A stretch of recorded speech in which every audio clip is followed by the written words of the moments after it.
course of the use during time. Et ça ne se limite pas aux cheveux grisonnants et aux rides. Also Falten und graue Haare sind ja glücklicherweise keine Mortalitätsindikatoren. Das finde ich aus eigenem Interesse wichtig. Ja, das Komplexe daran ist, dass halt alle Funktionen betroffen sind. Man kann sowohl auf zellulärer Ebene, aber auch auf Organebene, nimmt alles mit dem Alter ab. Pour comprendre la complexité du vieillissement, plongeons-nous dans cette petite goutte de sang. Elle contient plus d'1 million de cellules. Dans tout notre corps, on parle de 100 000 milliards de cellules qui doivent fonctionner les unes avec les autres. Il en existe plus de 200 types. Cellules nerveuses, cellules cutanées, cellules souches, qui communiquent via des signaux chimiques et électriques. Ajoutez-y les bactéries et ce qui entoure les cellules, tout cela influence la façon dont on vieillit. Jede Zelle altert unterschiedlich. Im Immunsystem, da gibt es Zellen, die leben wenige Tage, wenige Wochen. Bei den Mäuse kriegen nur eine bestimmte Dosis zu essen, aber für Menschen ist es normalerweise recht schwierig, das langfristig durchzuhalten. Effectivement, les études sur l'être humain présentent un taux d'abandon assez élevé. Pas étonnant, manger un quart de moins sur de longues années, c'est pas du gâteau. Es ist einerseits wirklich die Fastenperiode, die damit einhergeht, andererseits auch dann eine Reduktion von bestimmten Nahrungsbestandteilen, zum Beispiel die Proteine scheinen eine wichtige Rolle zu spielen, also weniger Proteine ist langfristig gut. Alors attention aux régimes hyperprotéinés, qui vous feront peut-être perdre du poids, mais pas gagner d'années de vie. Le jeûne intermittent, très populaire de nos jours, n'a pas non plus montré d'effet probant sur notre longévité. Une restriction calorique durable et radicale s'impose. Et c'est là tout le problème. Comment tenir le coup? D'accord. Merci beaucoup. Je crois que l'université de Tchang peut s'estimer heureuse d'être ciblée par un programme de ce genre. Et elle est très heureuse, comme je viens de le dire, d'accueillir, n'est-ce pas, la deuxième édition du colloque sur la bioéthique en Afrique. La première édition a eu lieu à Yaoundé sur Ebenezer Njomwele, le transhumanisme en Afrique. Et cette deuxième édition porte sur longévisme, agisme et vieillissement, enjeux et perspectives africaines de la longévité. Et vous vous rendez compte que les intervenants viennent de partout, de Belgique, de France, d'Amérique, pour que nous discutions de ces thèmes devant nos étudiants qui sont déjà nombreux dans la salle. Donc c'est tout à fait au bonheur de notre université d'être une fois de plus, n'est-ce pas, ciblé par des programmes internationaux, des activités de très haut niveau académique. Merci infiniment pour ça. Merci. Nous serons donc couverts le volet formel.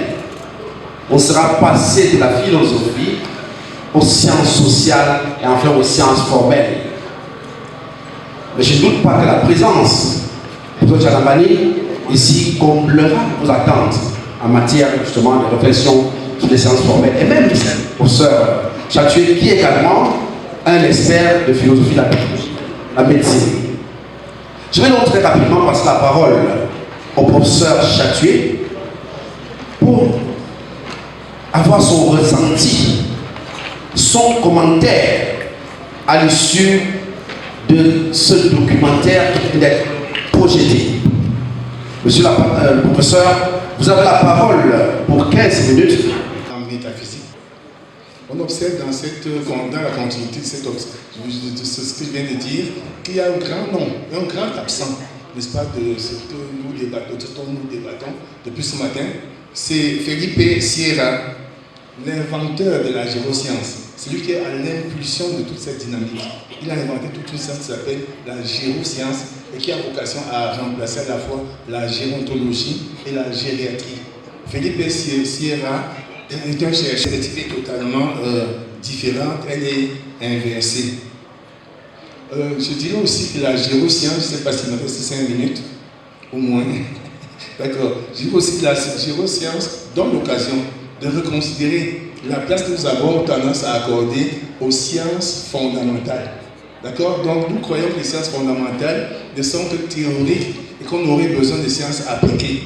La gériatrie relève des sciences appliquées, mais la géroscience relève des sciences fondamentales. On répond encore à la question pourquoi poids. Donc là, on rentre dans le secret, j'allais dire, du vieillissement. On essaie de comprendre pourquoi on vieillit, comprendre comment on vieillit. On ne cherche pas simplement à gérer le vieillissement, mais c'est pas en trouvant des solutions, ça et là. Je terminerai en disant que la géroscience est de l'ordre des études multidisciplinaires et non pas des études transdisciplinaires où interviendraient des domaines non scientifiques, domaines métaphysiques, domaines militants, domaines mystiques. Donc il relève vraiment du myste au sens spiritiste du terme. Il ne faut pas que la géroscience soit l'alibi, n'est-ce pas, la relance de la mystique. Voilà ce que je dirais pour commencer. Merci. La réponse c'est non, mais l'être humain a l'espoir que dans un futur pas très lointain, la réponse sera oui. Alors la question qu'on peut se poser, les questions qu'on peut se poser, c'est pourquoi se battre contre un adversaire qui gagne toujours? C'est lui qui dit le jour, l'heure et la manière dans le cas où te sera donné. Pourquoi te battre contre lui? Pourquoi ne pas simplement accepter la condition de mortel, attendre l'heure et partir en paix? L'être humain n'accepte pas ça. Voilà. Du coup, cela me pousse à analyser ce film dans un continuum présentant les éléments suivants. Il y a donc la vieillesse, la détérioration du corps, la mort, l'angoisse de la mort et évidemment les mécanismes de défense. La situation d'adulte, c'est là où l'enfant réalise plus à 80. C'est normal, c'est inéluctable. Alors, l'homme déteste donc, comme je l'ai dit tout à l'heure, ce qui ne contrôle pas. C'est pour ça que j'estime, quels que soient les problèmes éthiques, économiques et autres que cela posera, l'homme continuera de chercher l'immortalité. C'est-à-dire que l'homme veut ce qu'il a fantasmé chez Dieu, l'être immortel. Tant que l'homme n'est pas Dieu, il cherchera à être Dieu. Merci. Son regard, c'est sur les faits. Ce qui existe, ce qui se vit, connu de tous. Imaginez l'immortalité devient un peu inimaginable. Alors, la vidéo que j'ai suivie m'a permis de renforcer, de conforter mon point de vue, celui de l'intérêt que tous les spécialistes des sciences sociales appliquées devraient porter sur les faits sociaux, les faits qui se produisent en société et qui sont connus et partagés par le groupe. Quand j'ai suivi donc, ayant constaté que personne n'a fait allusion à l'immortalité, je me suis permis de dire que ceux qui s'emploient à retarder la mort ou bien à étirer la vie perdent de vue qu'il y a un processus qu'ils ne sauraient arrêter. C'est un fait. Ils perdent de vue. Et quand ils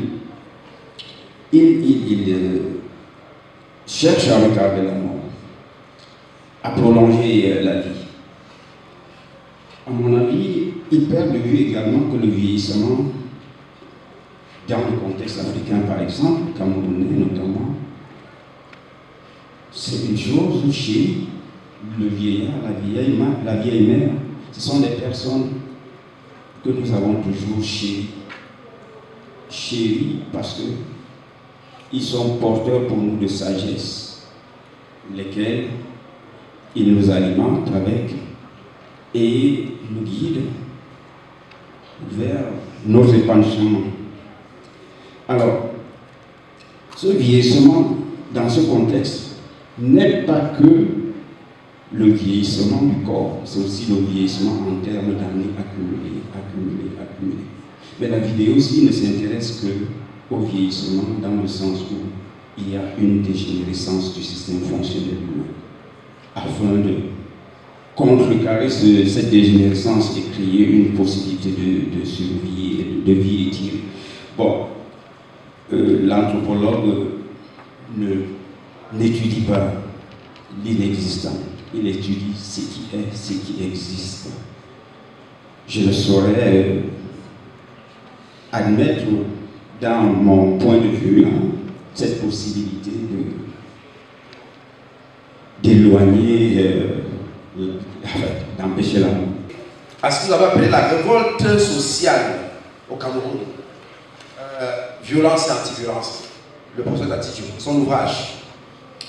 Et je me demande finalement, le professeur Méli qui a publié une trentaine d'articles sur les questions de jeunesse. Si on ne va pas payer une révolte sociale si les vieillards ne parlent pas. Merci beaucoup. On tasse dans les maisons de retraite et lorsque les maladies émergentes infectieuses arrivent, ils meurent en bandes et d'importantes bandes. Monsieur le modérateur, accordez-moi le temps de conclure, s'il vous plaît. 30 secondes. Oui. Donc, je pense que ce modèle de vie, le modèle de vie occidental, effectivement, met à mal la question de vieillissement.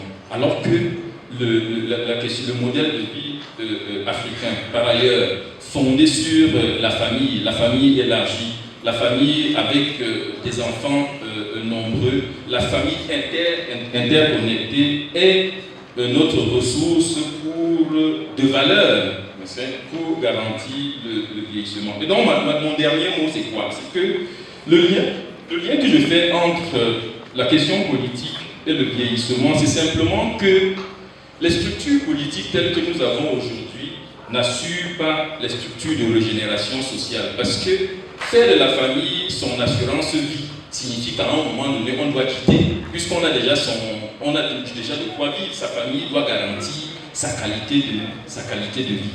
Et donc, à un moment donné, le vieillard, il quitte les affaires et donc, en ce sens, assure la régénération de la société. Donc, le projet de prolongation de la vie exige aussi la construction des institutions politiques solides de régénération de nos sociétés. Je vous remercie. Question, des réponses. Tant mieux pour lui. Alors, qui mieux que le bioéthicien pour réagir par rapport au documentaire et par rapport à ce qui vient d'être dit ici? Didier Corneille, tout à l'heure, dans son propos liminaire, a signalé que le vieillissement en Afrique était une question de santé publique, une question majeure qui va se poser à nos États si ce n'est pas déjà le cas actuellement. Puisqu'il parlait de 50% de cas de décès dû au vieillissement. Il est donc question de trouver les moyens de sortir. Alors, ce professeur Chanabani, on nous dit qu'il faut régler, au lieu de régler l'horloge biologique, pour savoir à quelle heure partir, et bien partir, qu'il faut plutôt régler l'horloge épigénétique pour ne plus partir. De quoi s'agit-il? N'est-ce pas là une sorte de prise en otage par des intérêts écolo-fascistes? Ou même, comme vous affectionnez le mot, un terrorisme ontologique. Pour ce cas-là, alors, voyez-vous, cette journée est effectivement particulière pour moi. Alors, la programmation officielle n'a pas prévu que je sois partie prenante de ce panel. Moi, j'étais plutôt programmé pour demain, dans le cadre des masterclass. Et je comprends par là que Hegel avait effectivement raison de dire que la raison est dans l'histoire. Donc, le banquet de la politique, un banquet international. C'est une consécration de cette passion que tu as donnée en moi. Et donc, le fait que nous soyons là Et qu'est-ce qui serait modifié? Quel élément nouveau pourrait-on avoir si la question de l'horloge est posée conjointement avec celle de l'horloger? La deuxième question qui va dans le même sens. Puisqu'on parle de code, de décoder le programme du vieillissement, peut-on poser la question du décodage sans celle du codeur? Je vous le panéliste. Le premier, professeur Messanga. Professeur, êtes-vous nécrophile? La troisième. Alors, celle qui m'a posé la question, Dr Marlène Sequin, alors je tiens d'abord à vous dire que tout le monde ne croit pas en Dieu. Du coup, la question de l'horloger ne se pose pas pour eux. Alors, le principe ici, c'est que vous avez vu l'angle sous lequel le documentaire a été abordé, c'est un angle purement scientifique. Les questions spirituelles, les questions morales n'y sont pas. D'ailleurs, vous allez voir, il y a une petite perversion dans l'éthique de la recherche. On nous dit que dès lors qu'une recherche présente un bénéfice, on peut faire quelques entorses à l'éthique. Alors maintenant, la question qu'on pourrait se poser, c'est qui jure des bénéfices en question et donc des entorses à l'éthique que l'on peut faire. C'est tout un domaine, on peut s'y perdre en conjecture, ça touche la question des croyances, n'est-ce pas? Et j'ai même le sentiment à un moment donné qu'on peut aujourd'hui présenter les relations entre certains humains et Dieu comme étant des relations d'opposition. Opposition pourquoi selon moi? Parce qu'il y a dans le désir d'immortalité le désir de divinité, je pense. C'est-à-dire que l'homme ne peut pas placer une entité au-dessus de lui alors qu'il considère qu'il peut atteindre cette entité-là. Donc du coup, ça fait que l'homme, lui, est en quête de sa propre divinité. Toutes les opérations que vous avez vues là, c'est pour atteindre ça. Voilà, donc du coup, Dieu est peut-être mort ou n'a peut-être jamais existé aux yeux de certains hommes. Donc c'est un débat qui est extrêmement dense et que moi je ne peux pas, dans lequel je n'ai pas envie d'entrer maintenant. Alors la deuxième question. Tout par Jésus-Christ, lui seul. La Bible dit celui qui a le Fils a la vie. Celui qui n'a pas le Fils de Dieu n'a pas la vie. Je vous ai dit, c'est afin que vous sachiez que vous avez la vie éternelle. Vous qui croyez au nom du Fils de Dieu. Voilà ma précision en termes d'interrogation. Précision sur la science qui organise la réflexion autour de ce forum africain de bioéthique. À savoir que nous sommes dans le domaine épistémologique de ce qu'on appelle la géroscience. Après cette précision, nous avons eu une décision, mais avec une interrogation. À partir des différentes disciplines qui ont été mobilisées ici, il est question de réinterroger notre humanité, sans tomber dans la technoscientophobie qui ferait qu'on rejetterait systématiquement toute entreprise visant à prolonger la vie. Mais également toute technoscientolatrie, pour reprendre les mots du grand maître bioéthique, qui ferait que nous embrasserions sans circonspection les entreprises géroscientifiques. Mais cette interrogation pourrait avoir une porte de sortie en pensant au panel qui arrive. Parce qu'il y a un paradigme qui est en gésine, qui est en ouverture. C'est le paradigme de l'afro-longévité, sur lequel plutôt dit, nous avons déjà eu la réaction de Brenda, nous avons eu celle de Didier, nous avons eu celle du fondateur de l'Institut africain de bioéthique. Eh bien, je vous convie à suivre, si possible religieusement, tout à l'heure, l'exposé, le débat sur la contribution des chefferies, n'est-ce pas, de la tradition, qu'elle soit religieuse ou culturelle, à la compréhension de cette activité que mènent les géosciences. Mesdames et messieurs, il ne me reste plus qu'à vous souhaiter bon appétit. Merci, professeur.